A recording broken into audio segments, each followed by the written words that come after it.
well, we bring together about over 100 Dutch development NGOs. Well, the greener organizations such as YUCN, Wetlands International, but also the more classical development NGOs, humanitarian organizations. So it's quite a lot of members. And well, what we try to do is defend the interest of our members in the field of advocacy, communication, and innovation, and help them to, well, join this more just, fair, and sustainable world, which I think we all imagine. So each year, Partos organizes this Partos Innovation Festival, in which we celebrate innovation within development cooperation. And this year, the special focus is on inclusive civic power. And I think this session is so relevant for this topic because activists are, of course, such an important part of and also force within civil society. So this is one of the pre-events leading up to the festival. The physical festival will take place next week, Friday, October 14, in Amsterdam. So you're still invited to buy a ticket and make it to Amsterdam if you can. And for those that cannot come or are further away, well, we organize these pre-events. This is the third. Tomorrow we have more. And we do that with such an inspiring community of collaborators, such as well, Civicus and Yesenia Soto from Civicus, who put so much effort in organizing this.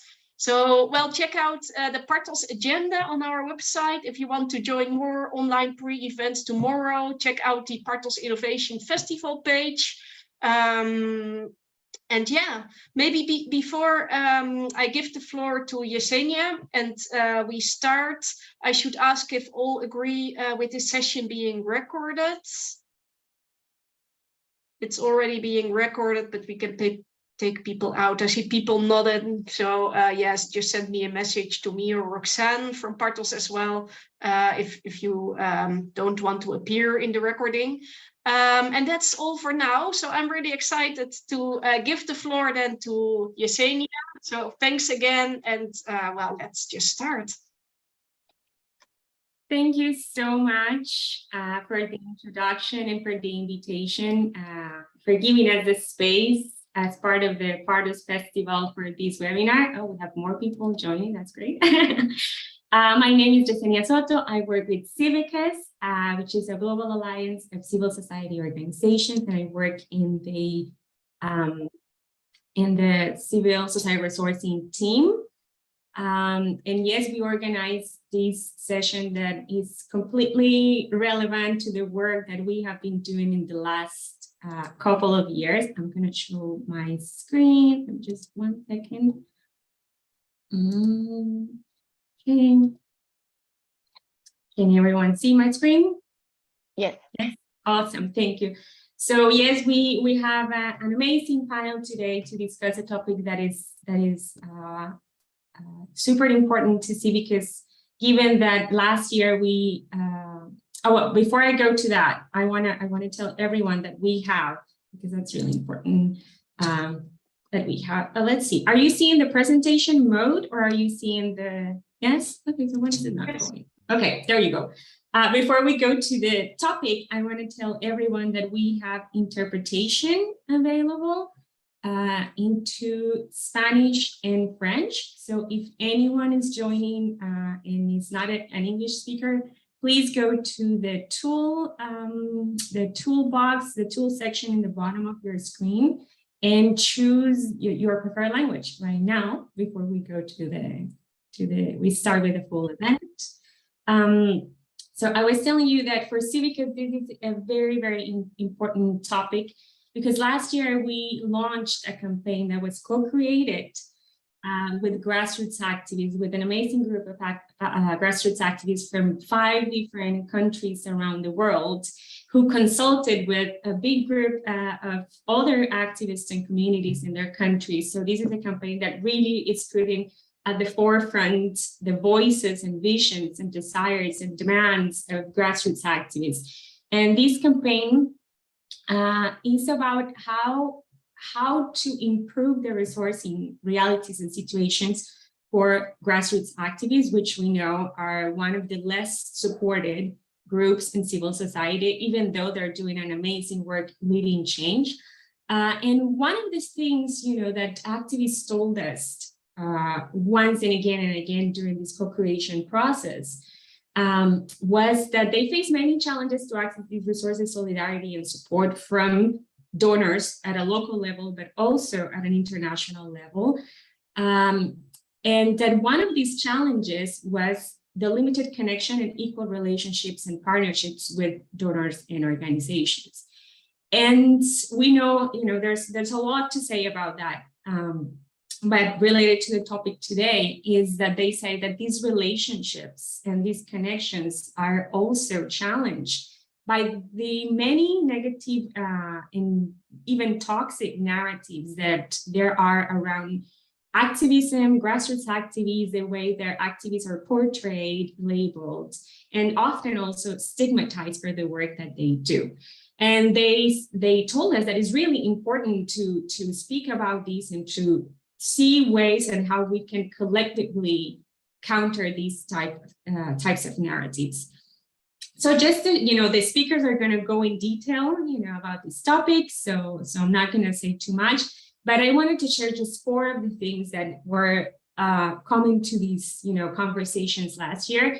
And activists were telling us, we are often seen as superheroes, like the super brave activists who can do everything, that can fight for their communities, that don't sleep, that don't eat, that can do and often even sacrifice their own lives for the greater cause. And we see these, as we know, like environmental human rights defenders are one of the most killed, for example, in Latin America.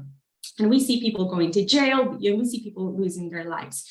And they say, they see a lot of, that sometimes that can be something that people say it as a compliment, you're superheroes.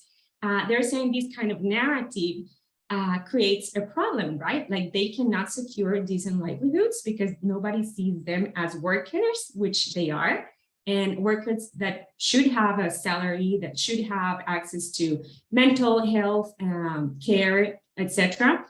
They were also saying there's a lot of people who see them as the villains, like governments saying, they're anti-nationalists, they're anti-progress, they're terrorists, they're troublemakers, activists are associated with risk-taking, working outside the law. So there's these other narrative that also brings huge problems for them, like they're stigmatized, targeted, persecuted, right? And also in these relationship situations, certain donors and organizations don't want to be associated with certain grassroots activities and communities because of these labels.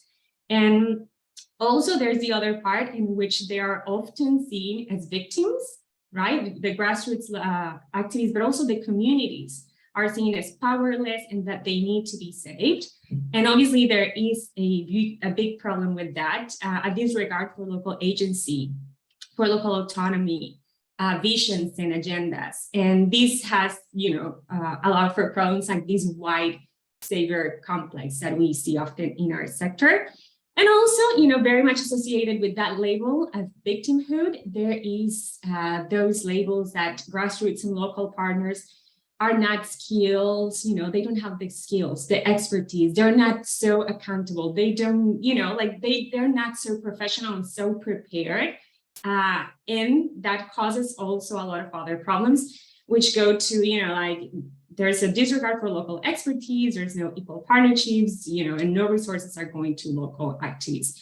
So this is just to explain why we're speaking about this topic, and we're going to discuss this in detail with the amazing group of panelists that we have today. I'm going to stop sharing my screen. Oh, 1 second. And we're going to let the activists present themselves. So maybe we can start with Tina. Hi, everyone. So my name is Mary Cristina Kolo. I'm from Madagascar. You can call me Tina. I'm wearing several hats, but I'm an eco-activist, eco-feminist, climate activist and social entrepreneur. I had the chance to be one of the grassroots change maker fellow who contributed to this to the campaign that Yesenia shared earlier with Civicus. And yeah, it was a really amazing journey, and I hope that I could share more about it with you maybe later after during our session of questions and answers. So it's a pleasure once again to be here with you today. Thank you, Tina. Also, we have Jennifer Lentner. Can you introduce yourself, Jennifer? Hi, I'm Jennifer Lentfer. I am a leadership coach and a communication strategist and an artist and a poet.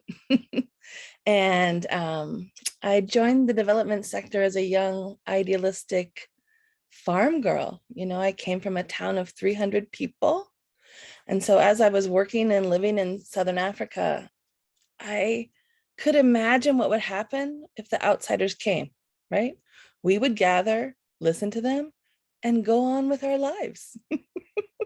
And that's what was happening for decades, you know, in this beautiful region that I was, you know, living in at the time. And it formed me. That really formed me. I think I became a critic of aid from a deep place of wanting to know what works, and then really kind of getting into the how and the why is a little off.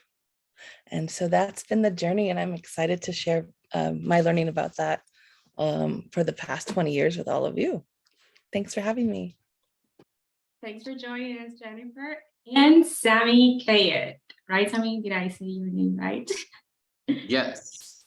Welcome. Yeah, that's actually a name that my parents invented when they moved to the US. But you know, the Arabic name is Kayed Bey, at least in the last name. But for practical purposes, we just go with that because I'm a scholar activist, which means that, you know, I'm working within academia, but trying to see how academia can leave its normal boundaries and try and really support communities and the activism that they're doing. I'm going to leave it at that for now. I have a little description about what Environment Academy is, which is the program that I co-founded, but maybe we'll have an opportunity to talk about it a bit later. Thank you so much, Sami. We will have time.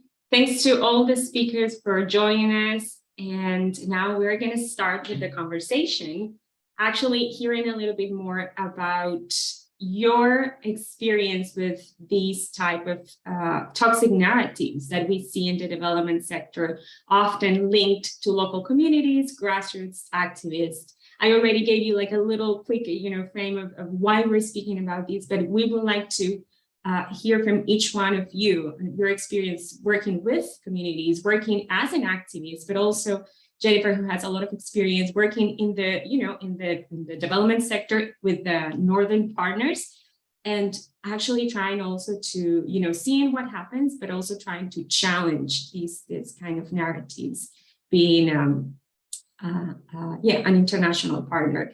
So maybe we can start with Tina. Tina, as you said, you co-created this campaign, you know very well what we're speaking about, but also you have a lot of lived experience in this topic, right? So please share a little bit, you know, a little bit with the audience. What has been your experience? How have you experienced these problems, these problematic labels and narratives that are associated with the work activists do? Sure. Oh, I realized that I forgot to say that I'm from Madagascar in my introduction. So once again, hi everyone. So yes, regarding this topic, as Yesenia, you introduced, indeed, as activists, we are often seen as superheroes or supervillain. And in my case, I'm most often seen as a supervillain.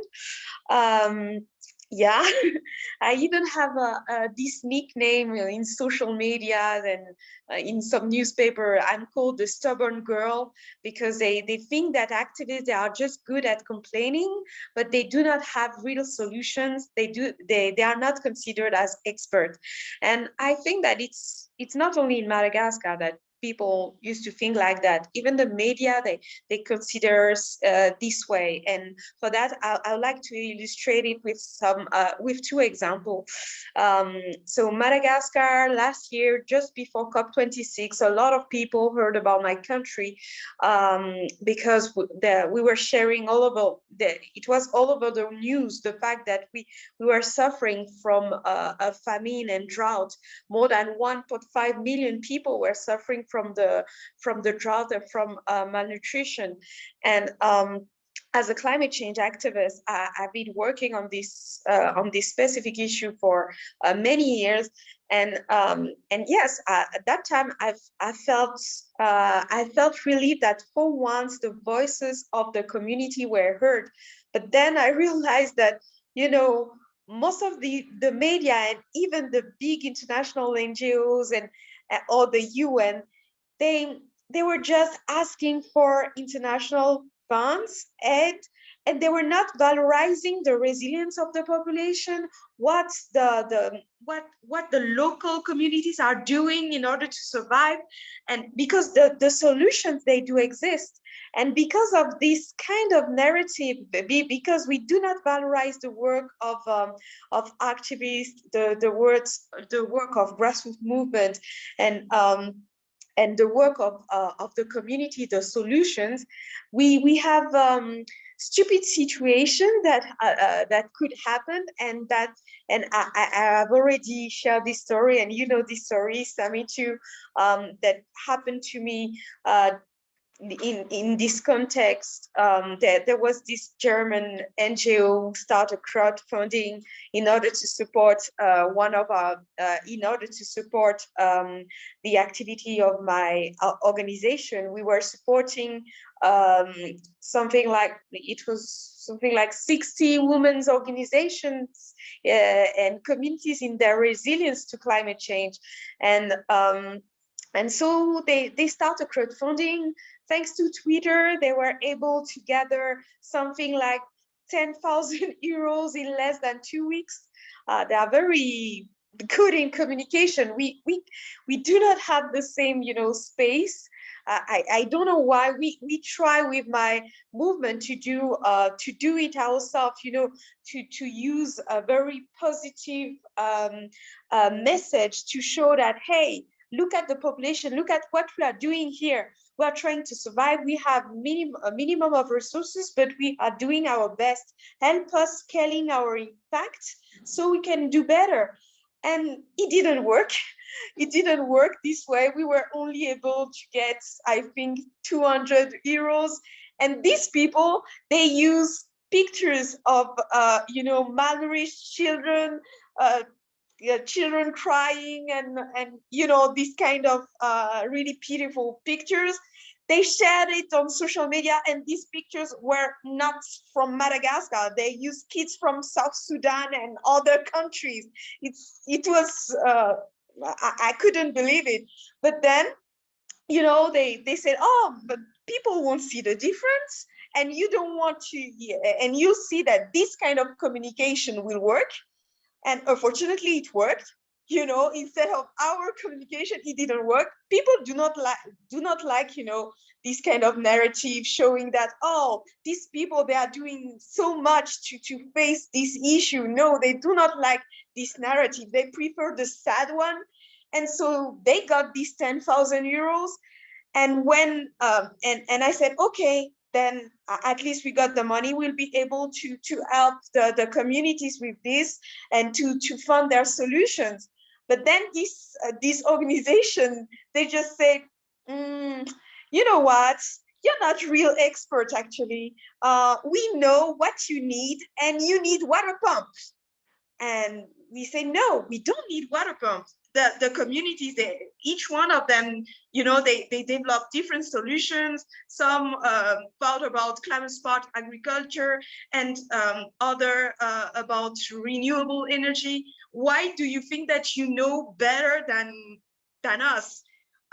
You're not a real and big NGO. You're just an activist. Okay.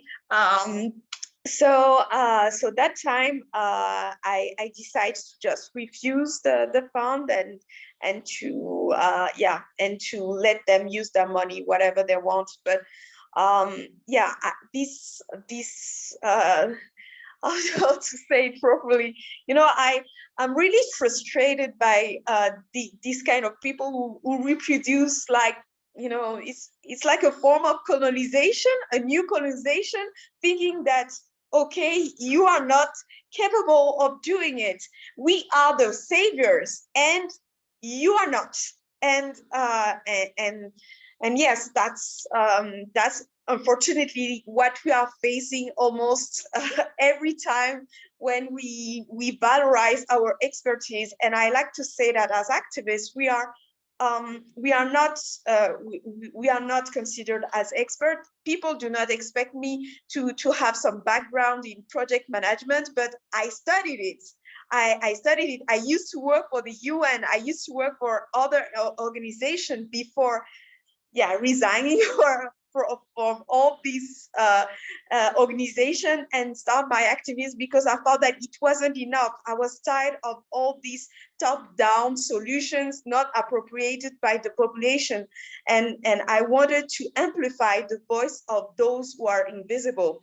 But people do not consider it as a job. It was a job when I was working with the UN and these NGOs, but when I do the same with my movement, with our organization, no, it's not a job anymore. You are just a troublemaker. You are just trying to, you do not have solutions. So yeah, that's Thank you, Tina. Yeah, I'll cut you because we don't have a lot of time, and I think you gave examples of so many things, right? That putting like local communities, we need to save them. They don't have expertise. They don't know what's better. And as you said, when you did the same in a big organization from the north, it was a job. But when you're a local activist, you know, mobilizing your own communities, that's not a job anymore, right? You're a troublemaker. You're a stubborn girl.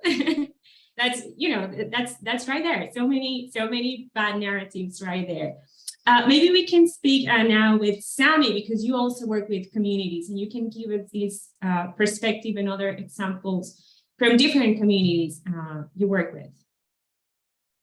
Yeah, thank you, Yassina, for raising that. So I should also, I realized that I also did the same, Tina. I didn't say where I'm based out of. So I'm based out of the American University of Beirut. I'm in Lebanon.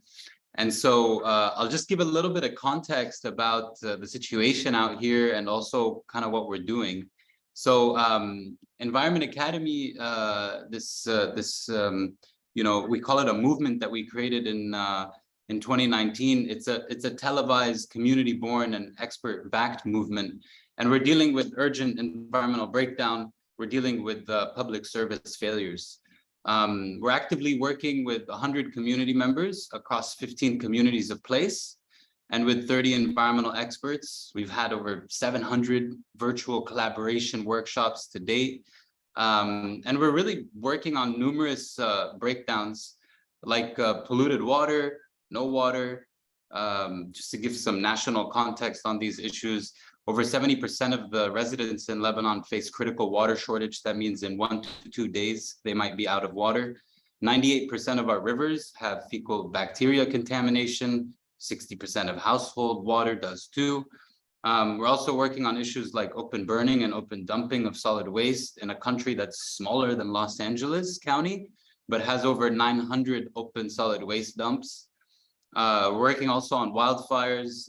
We have days here where over 100 wildfires, separate wildfires, are flaring up in a single day. And we're really working on any other environmental breakdown that communities decide are intolerable. So we do all of our work in support of ongoing local activism. We don't have target areas like is normally the model for development aid.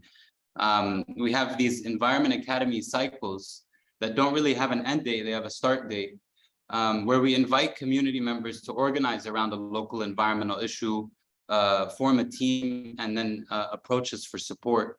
So we're giving technical support, but we take local empowerment, levers for accountability and justice very seriously.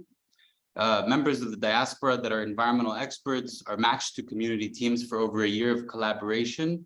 And we also use media as a change-making tool with a primary media partner. I'll talk more later on about what that is doing for us.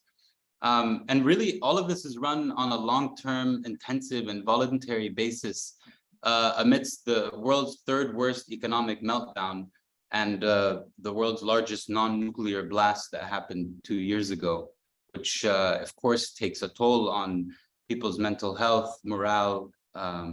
You know, so it's really amazing that we can even lift up out of this. And I really want to say that there's big stories of hope that come out of these places. So that's just a bit about what we're doing, and I'll just say a couple of small stories, maybe only one if time allows.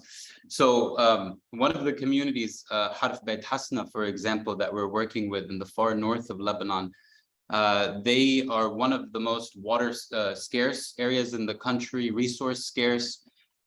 They do not have a municipality, which means that they don't have any local governance going on. And 70% of the households don't have a water connection. So people are left to fend for themselves as to how they're getting water. And really, the government has been neglecting this area for decades. And of course, you know, corruption, everyone claims that they're the most corrupt area, the most corrupt country. And you know, we have rampant corruption too here. And so one of the ways by which corruption plays out is through these big mega projects that come in from the World Bank, etc. One of which was in the Dani area, just above the community of Harf Beit Hasna. They went to build a dam on the local river there, and they just pushed the project, inflated the budget, and for 10 years they were building a dam that never actually got finished. And what they did, though, during building that dam, they put a liner to keep water from infiltrating into the ground, to make it so that the water stays in the collection area of the dam. And, you know, the community never saw a drip of this water. But what they did is they learned from this failed corrupt model that actually, if you just put a liner on the rainwater collection ponds that we have, we can collect so much more water. And they've been doing this now for about 20 years. And in this community of 1,500 people, you have over 300 rainwater collection ponds. And these rainwater collection ponds are pretty much the basis of their livelihood. It's the reason why this community did not go extinct. You know, they're able to double their agricultural period. They're able to grow crops, not just in the first season, but also from now. They're planting now like potatoes and legumes and whatnot, and they use that rainwater from the wet season to irrigate up until December when the rains come again. So it's really a story of how, despite government negligence, despite resource scarcity, you know, this community is doing what they need to do to continue on. And it's really an amazing thing. And one of the things we've been able to do with them so far, a lot of work has been done to build the basis and get them on the table with the water authorities to let them know the struggles that they've been dealing with for a long time.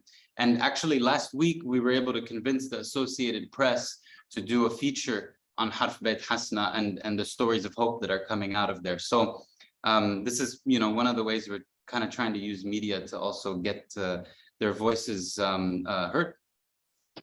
Thanks, Sami. Thank you so much. And yeah, I think that's another example of how funds, right? As you said, these mega projects that has benefited no one for these many, many years goes to certain local or international organizations or partners, but it's not going to local communities that found a way to do something for themselves, right? Showing impact, getting water, surviving. But of course, because there's no local expertise and these other things, the money is not going to them, which is, it's pretty sad. Now we're going to hear from Jennifer. And I think it's great to have Jennifer who has been working with international organizations too, who has been in that other side, right, Jennifer, but also challenging these narratives and these behaviors that are not so great. So it will be great to hear your experience, having this different perspective too, Jennifer. Thank you. And thanks so much to Tina and Sammy for just demonstrating like what it means when we can honor those who are part of the social fabric of a place. Like this is it's place-based work that is so important, and we have to understand our role as outsiders with much more precision and clarity about what we can and cannot do, how we can be helpful and destructive. I think it's so brave to say no to money, right? That's still a rare thing, but I celebrate every time I hear it because it means there's pushback happening. It means saying to funders, I won't take money that's not useful. I won't spend more time on your procedures and your reporting and your what than on the work, which is right here in our community. And I just really applaud that because I think that the requirements of funding are two things. You have to perform. You have to perform professionalism. You have to perform expertise. You have to be a good organization to keep getting the money. Yeah. And you have to comply. There's actually a compliance feature to the way that funding is given. And you have to comply with the West. You have to comply with the idea that there's a superiority still at play. And the examples that I think of from my years of working with people in international NGOs are just painful. It's so painful to hear people malign and disregard the immense capacity that activists are bringing. The contextual knowledge, the language, all these things that outsiders will never be able to do. We need a lot more humility about that. I think we need to understand that we create these professional thresholds. That's the thing I hear the most as an insider in these spaces, because what we're really doing is we're controlling.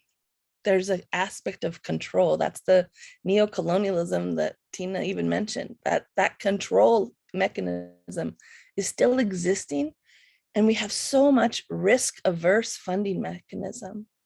Why? But I'm asking all of you listening, why are we still funding this way?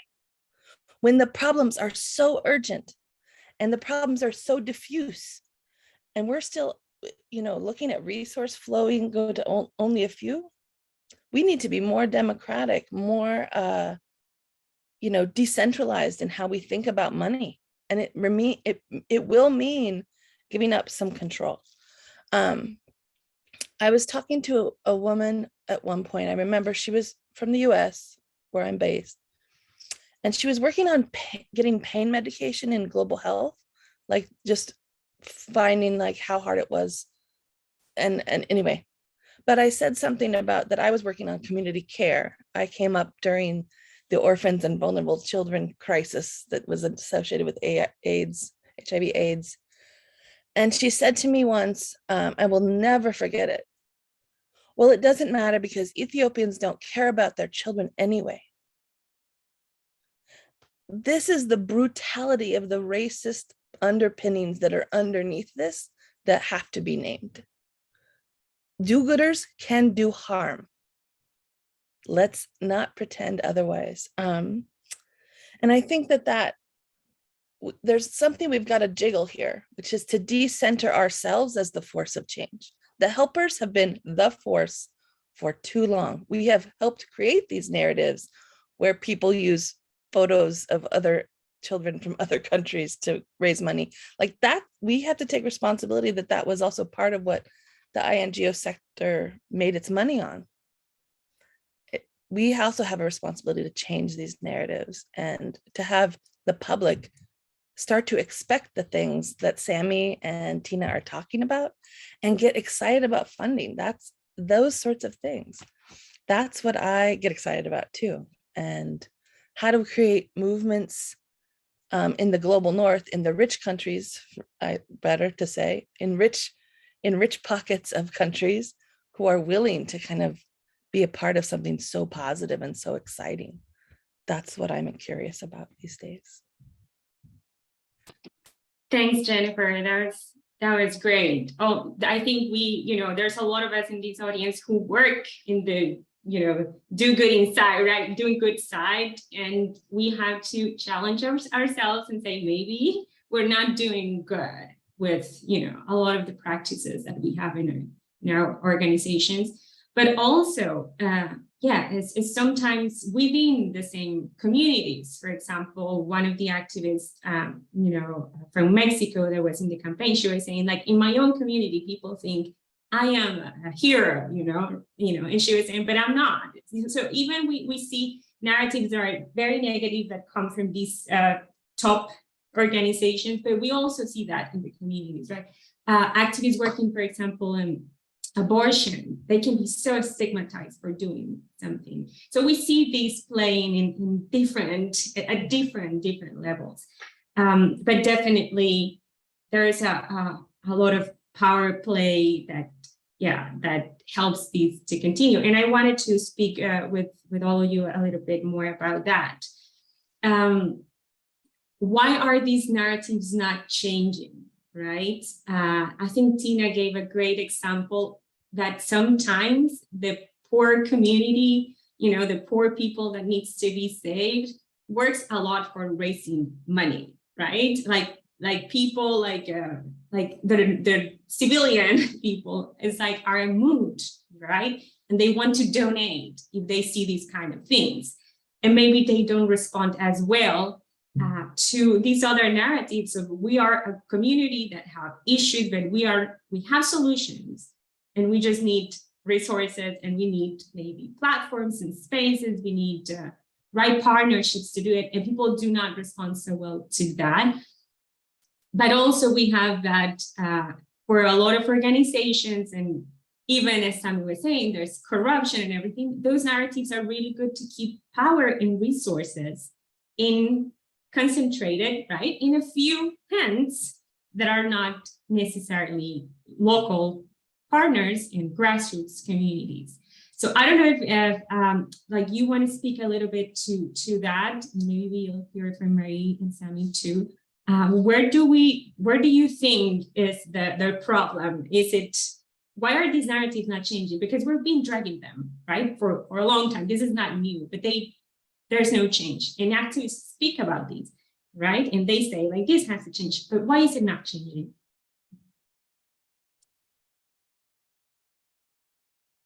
Jennifer, I don't know if you want to go. Tina, yeah. Sure, I'm happy to start. I just want to affirm they're not changing. When I started in the sector, a few years later, there was a report called from Save the Children UK called Bottlenecks and Drip Feeds.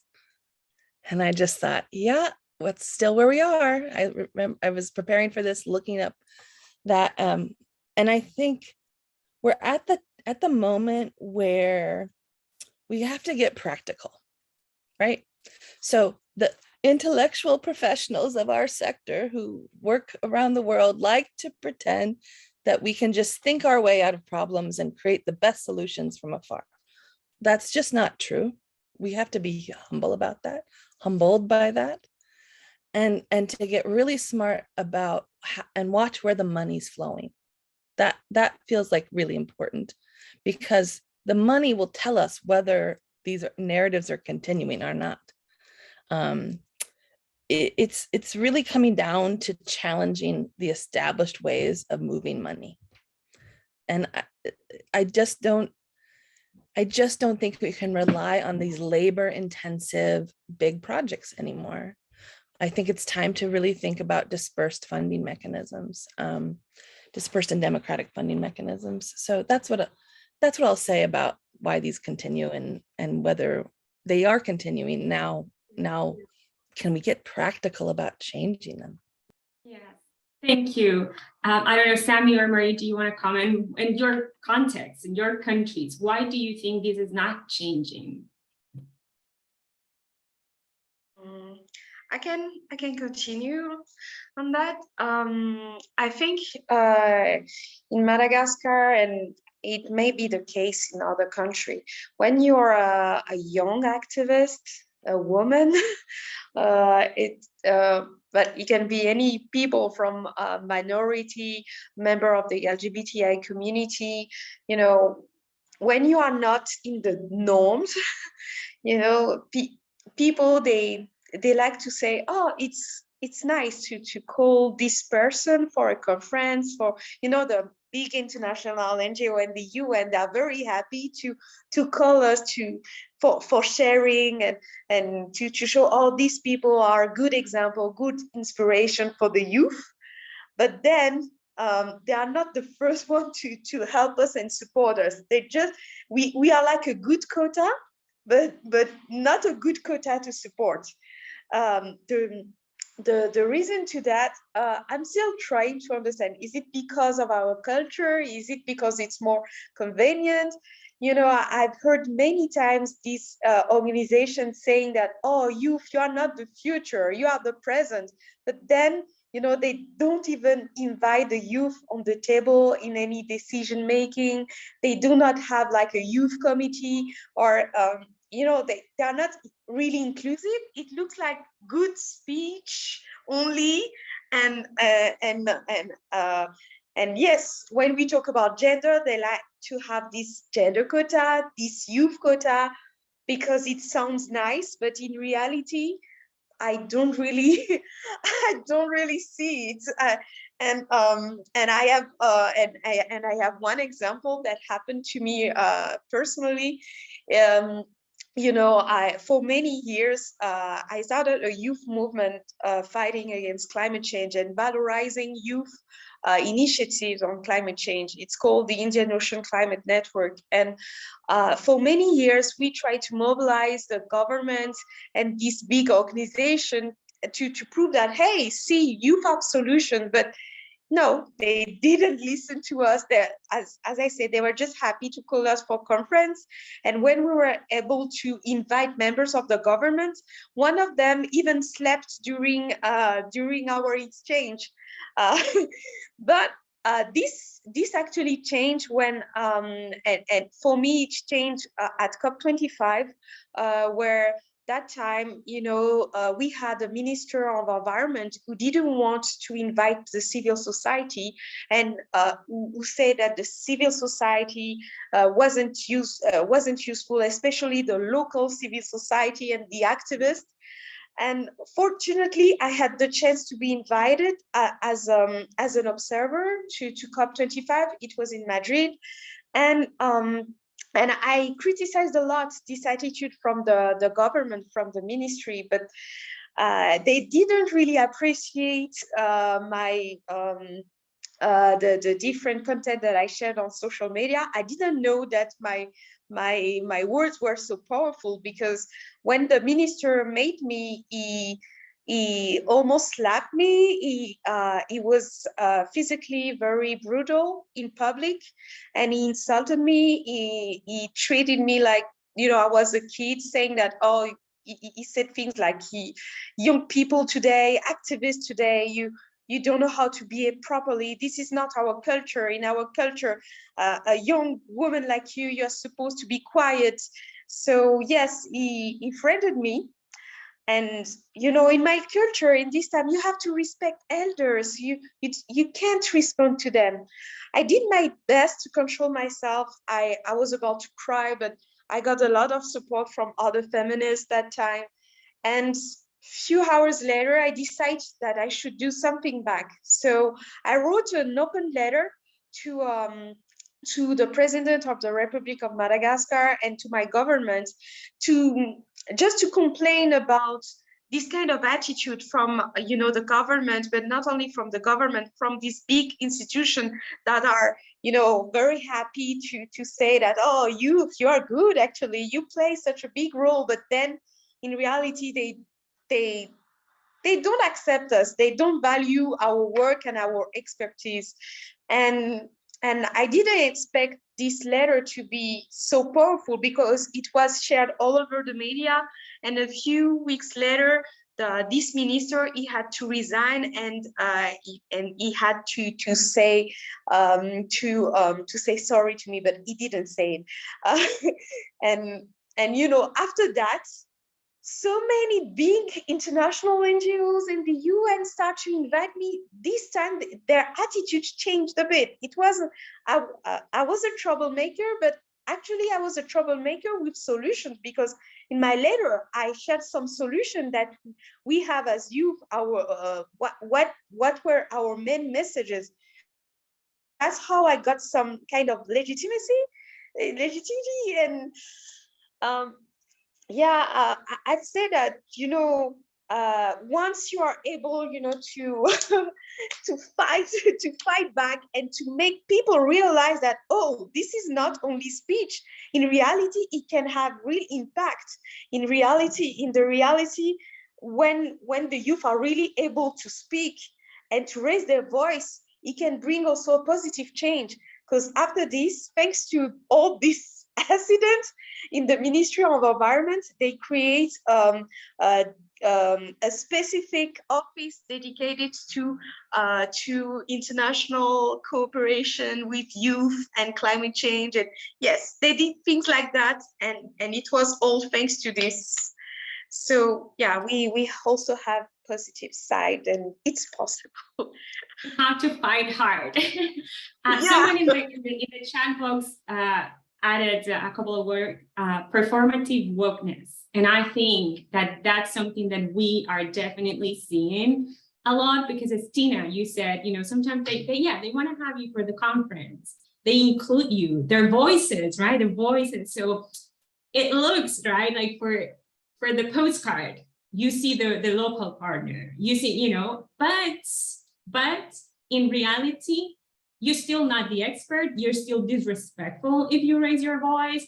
It's like people want to give you, they feel like they can give you the space when they want, but when they don't want, right, move away and don't speak too much, don't say this, don't say that.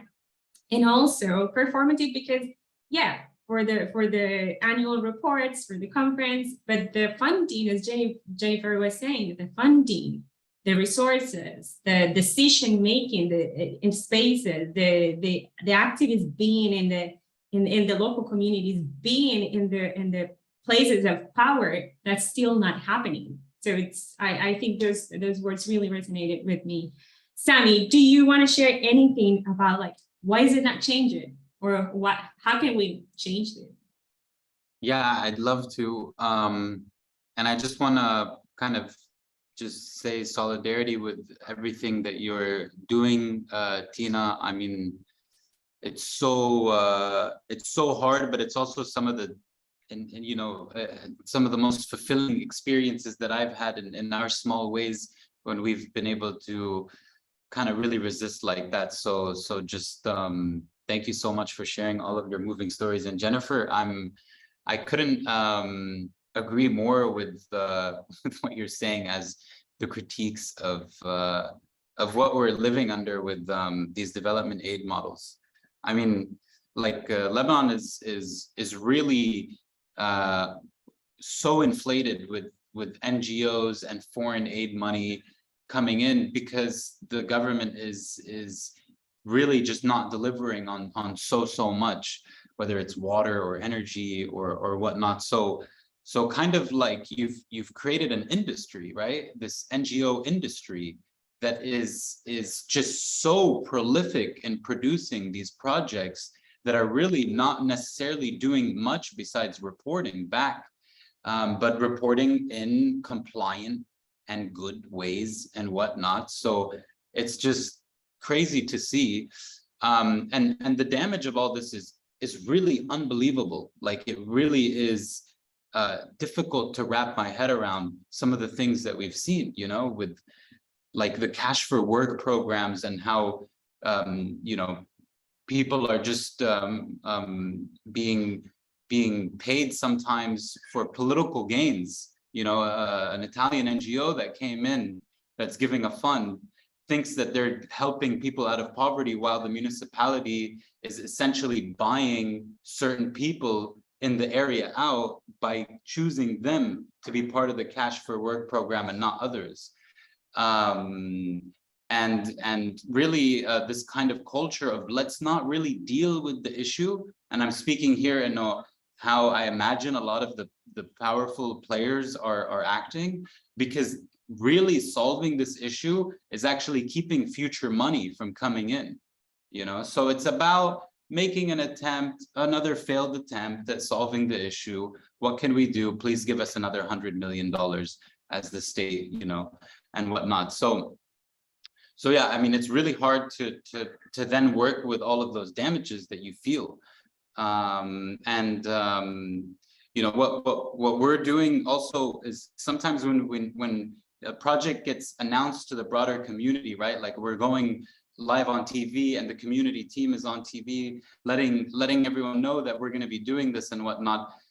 Some people are like, great, another money-making opportunity. And when we get to the community and we have a workshop and they're like, where's the cash for work? What do you mean to do this and that? And we're trying to do this together and whatnot. And I should say that even us as the team at AUB, we are barely paid. There's a major inflation and currency collapse in the country. We are also doing this out of belief that this is our best chance for creating a real change, you know, this grassroots solidarity that we can build together. So I'll just say also that, you know, with UNICEF, for example, which was one of our powerful funders that came to the table, very interested in what we were doing. You know, we really we were at a point where we want to fund some of the initiatives that the communities have formulated. And so, but we also want to do it with full respect to what the community teams believe is their goal and what could be possibility. So that of course takes time and patience, you know, and so us trying to create that pissed UNICEF off, that we're trying to slow down, to consult and to speak and to you know, involve different segments and see what do people think and is this possible. They're like, oh, I mean, this is not a good performance. This looks like a recipe for disaster. If you're going to slow down and, you know, try and make spaces for shifting the priorities and the deliverables and whatnot. So I just want to be really honest about this though, and kind of internal reflection. You know, it's too easy to become part of conventional change making that bows down to neoliberalism and capitalism and big foreign aid and Western priorities, as Jennifer was saying. And there's just so much money there, right? And so much attention to be had there. And really these structures also, like I have to admit for myself, played a major role in forming my worldview. You know, I know that I was raised in large part in the US, between the US and here. And even here, it's one of the most neoliberalized countries in the world. So I kind of feel this urge to continue to reflect on the baggage that I bring to the table when I engage, support, represent grassroots struggles and organization. And I really think if we don't do that, then we run the risk of getting caught in the flow and running on a never-ending project treadmill, you know, while we inch closer to planetary breaking points. I mean, we can't afford to just be producing more and more of these projects and not getting anywhere. So, you know, there's really like thousands of projects around the SDGs, for example, that need to be funded. And there's over 180 indicators for the SDGs and even more sub-indicators to evaluate those projects. And I really don't know if we'll ever be able to get enough funding or capture enough data, you know? So it's just like a constant reflection and a word of caution that I give myself, you know, that don't get caught in this perpetual treadmill, and remember what matters, you know, power, value systems, politics of the people that are at the front lines. So that's my bit on it. Thanks, Sammy. Well, now I have to let you all know that we're going to take a 10-minute break because the interpreters, we have interpreters interpreting to French and Spanish, need a little pause. So we're going to resume the conversation and we're going to take questions from the audience, an open Q&A after the 10-minute pause. So please go grab a coffee, go to the toilet, drink some water, and be back, everyone, in 10 minutes. Thank you.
I just want to let everyone know that we will return in 2 minutes.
Okay, I see Jennifer is back, Tina is back, Sammy is back.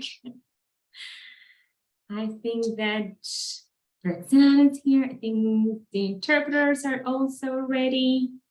So let's just give 1 more minute, everyone, and then we continue to the second part of our conversation. Just give everyone a minute.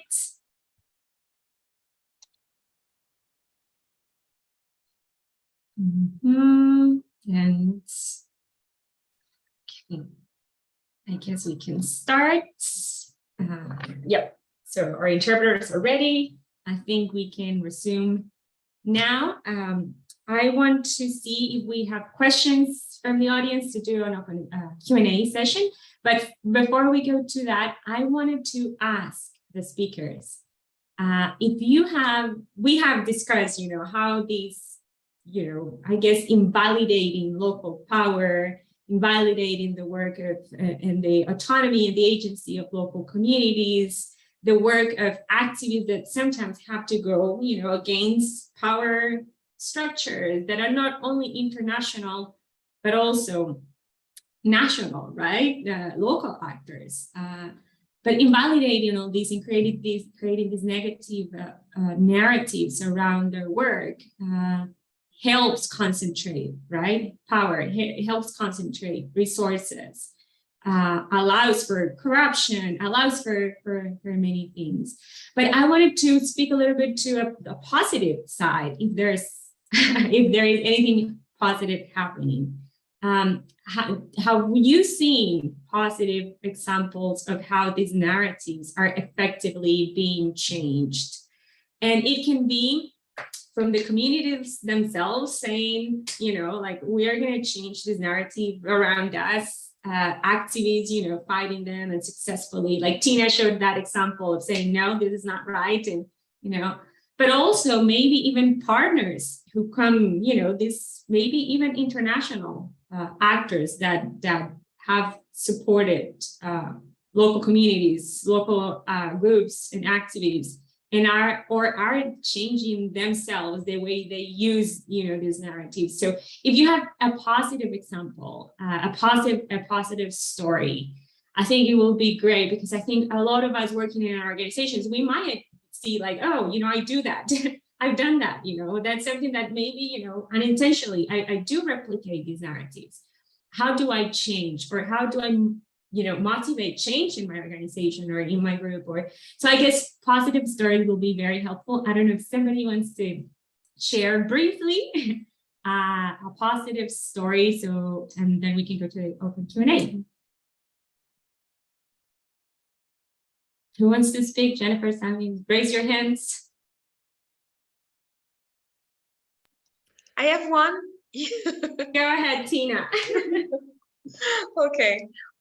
So I said that, with this German organization, it didn't work. So we had to find a solution for this solution from the communities. And fortunately, we got support from another organization who completely understood us. And it was also another German organization who said, okay, I trust you. I give you the amount, and yeah, I trust you. I trust your expertise. I trust the communities and what they decide to do with it.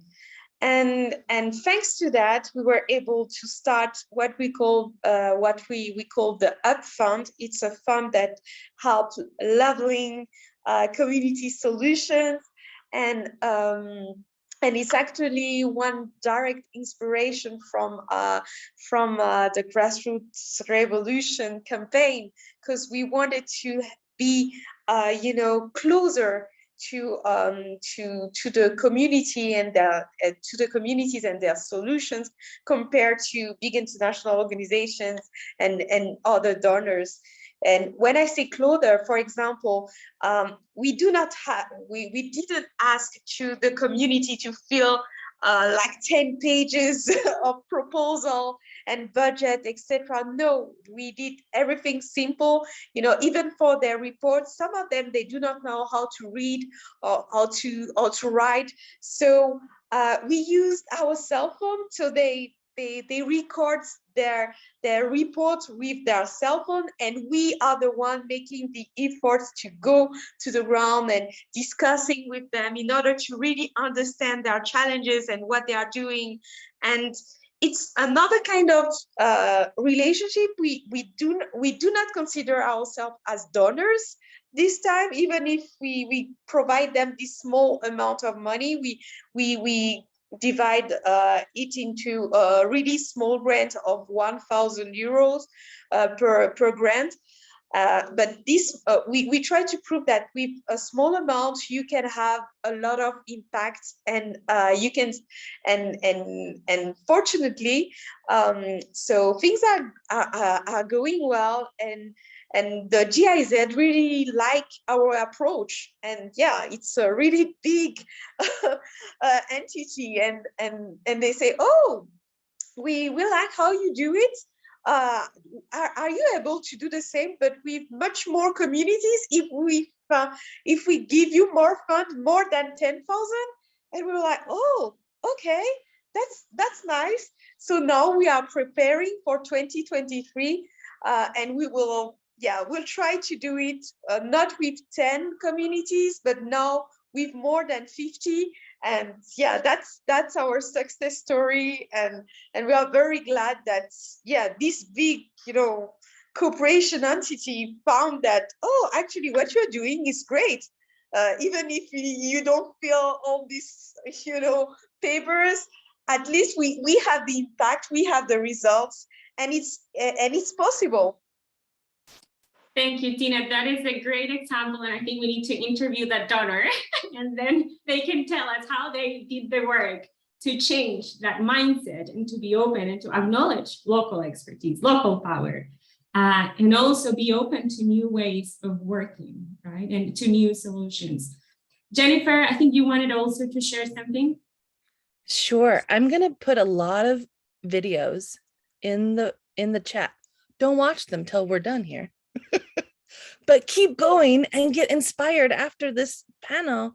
The first two campaigns are ones that I worked on, and other ones are just ones that I admire, that I feel like are really doing the work of trying to do new narratives, right? Like we also have these toxic narratives.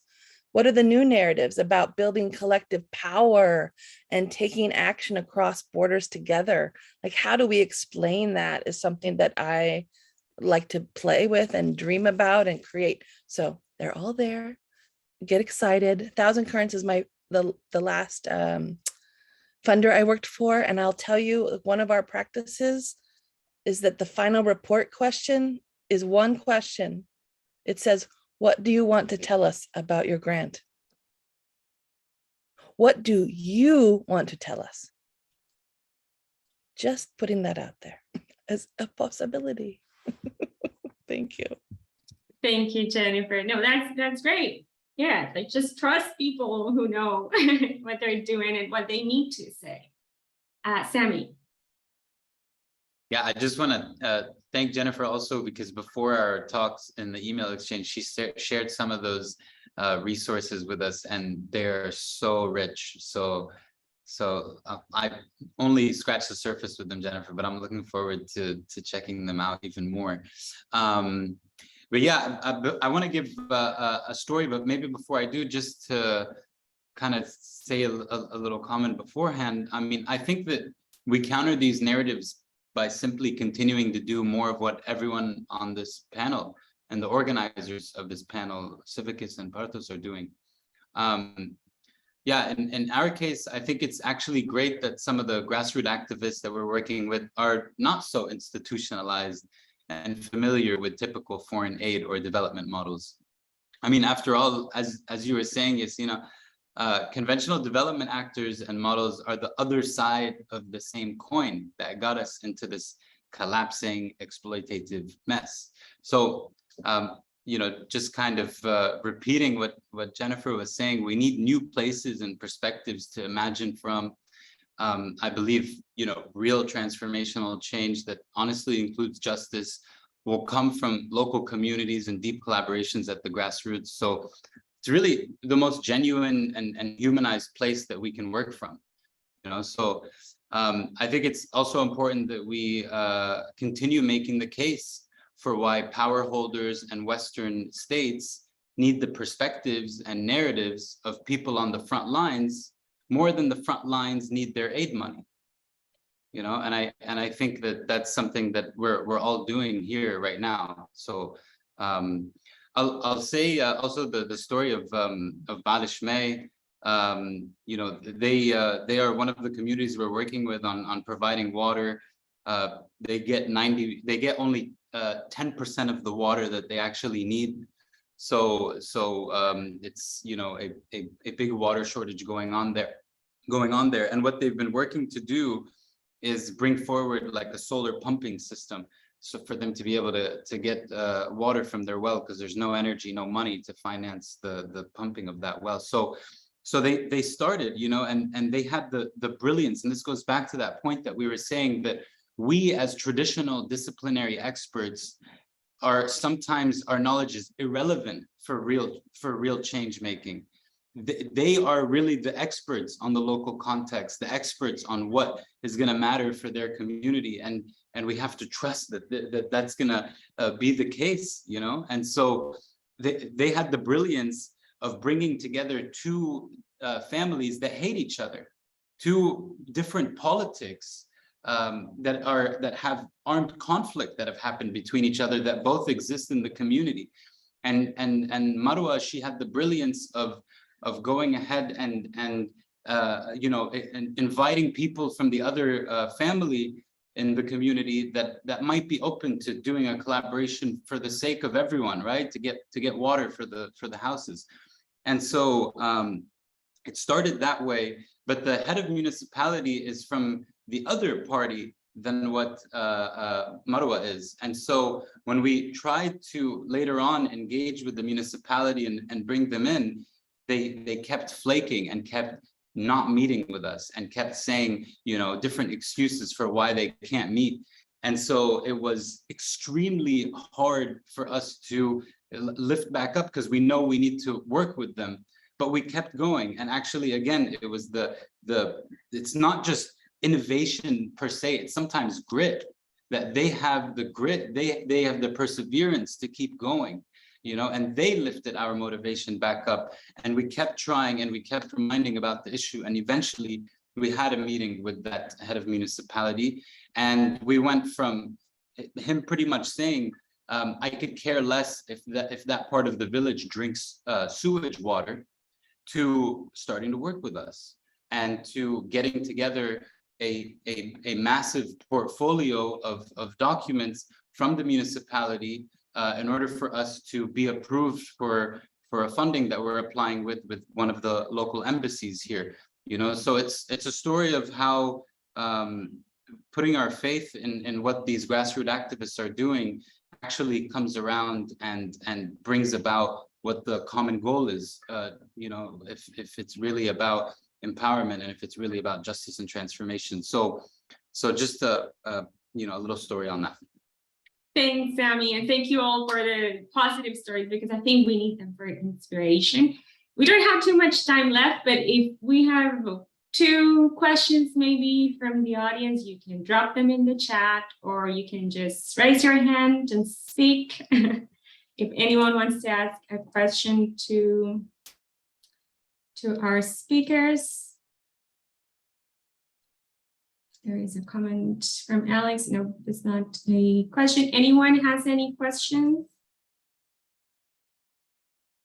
I don't see what we're going to give. Oh, it is a question. Oh, I'm sorry, Alex. I'm sorry. I'm sorry. So, Alex, can you just maybe just unmute yourself? Absolutely. Yeah. Thank you so much. Hey. I didn't use a question mark, so you wouldn't have known it was a question. I got carried away. But it's basically just this debate that happens probably daily in my head, and I'm sure others can relate to. Can we actually reform all of the things that you've all been talking about today? Or do we have to burn it all down and build something completely new from scratch? And it's obviously not that binary. Nothing is that binary, but do you lean more towards one and the other? Do you change your mind every day like me? I would just love to benefit from your wisdom on this. Thank you so much. Thanks, Alex. And I sometimes feel the way you do. Should we just burn everything down? So let's hear, I don't know, who wants to comment on that? I don't know if we lost Tina. So she dropped, and no, she is there. I don't know. Jennifer, Sammy, Tina, what do you think? I can say something just quickly on it. Sure. You know, I think it's all burning down anyways. Yeah. You know, I think that it's happening whether we like it or not, that these kinds of structures that have been perpetuating are starting to reach their breaking points. And whether we like it or not, it's going to be happening more and more. And you know, like climate scientists tell us, a lot of this is already baked into the Earth's processes. So I think that for me, the thing is that before it becomes all-consuming, before we reach a point where this is happening in more places than it is not, we should look to places that are kind of more advanced in the collapse that they're facing, communities that are more at the front lines, and kind of feel empathy and imagine with them, feel empathy with what they're dealing with, but imagine with them what alternatives could look like. And the power of imagination here and positive stories is so important, because really, if we just look at the evidence, like we just said with the climate scientists, et cetera, it's really pessimistic. But it's through imagination that new narratives get made, and it's through new narratives that you get new structures that can come hold, that are more regenerative and reciprocal and value other species, for example, and value others in general. Thanks, Sammy. We have another question from Sarah saying she'd love to hear our thoughts on how we might counter the narratives about activism that we outlined earlier, and if that is even a desirable pursuit. I don't know who wants to share their thoughts on that. Great questions, both. And Sarah, I want to acknowledge also Sarah Mute. I'm sorry if I'm messing your name, but it is the slow burn. The slow burn doesn't look like a fire. It looks like irrelevance.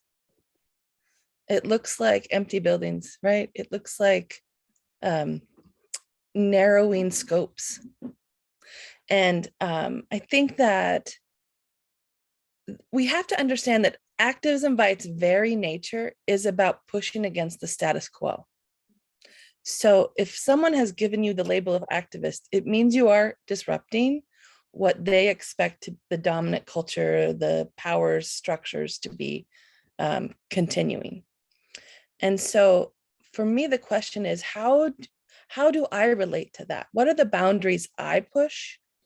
And having more people identify as activists within their own institutions, as the activism is actually within the relationships you already have. It's not about creating some big old protest.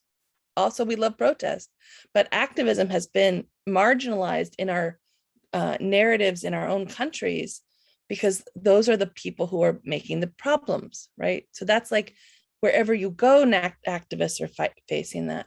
So I'm really interested for our sector, no matter how slow it's burning or how fast it's burning, is like, how do I understand my role as activist, even within my team, even with my boss, even within our strategy, right? Where are the ways that we know we can be creating new narratives? And that's where I feel like countering the narrative starts very intimately with your practice and your relationships.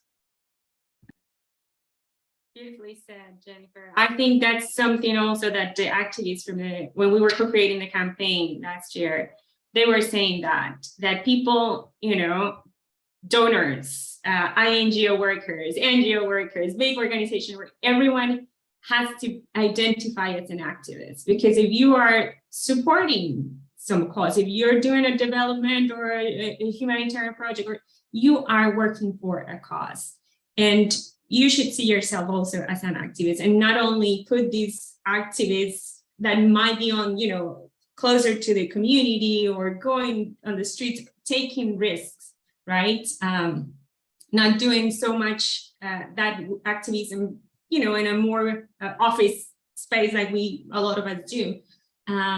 So that would help too, right? We're all activists. If we are working in this sector, we're all working for something. We're all trying to change something, and not only make the people who are doing the more risky work and put them in that bowl, right? And yeah, travel makers, as Tina was saying, when she worked with the big organizations, she was a worker, right? But when she is working by herself, she's a travel maker and a stubborn activist. So we can see how those things, right, are, like quickly you use different words, and yeah, I guess we can all just be more familiar with that. It's an intimate transformation.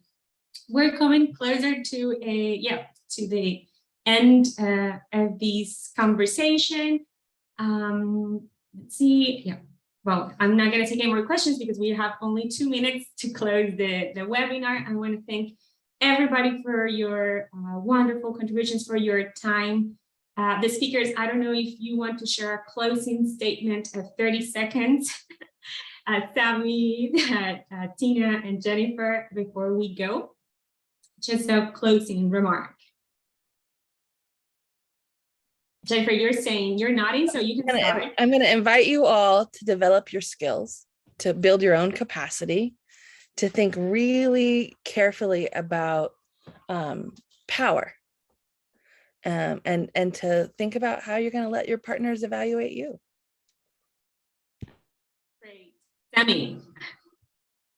Yeah, just a big word of thanks to you, Yasina, for all your lovely moderations. And also to Civicus and to Partos. I hope the upcoming events go swimmingly. And yeah, I really hope that Tina, Jennifer, we can continue our conversations and continue to cross borders and build solidarity. So it's really been a pleasure being on the panel with you today. Thank you. No, thank you for coming, and yeah, for your help. Tina.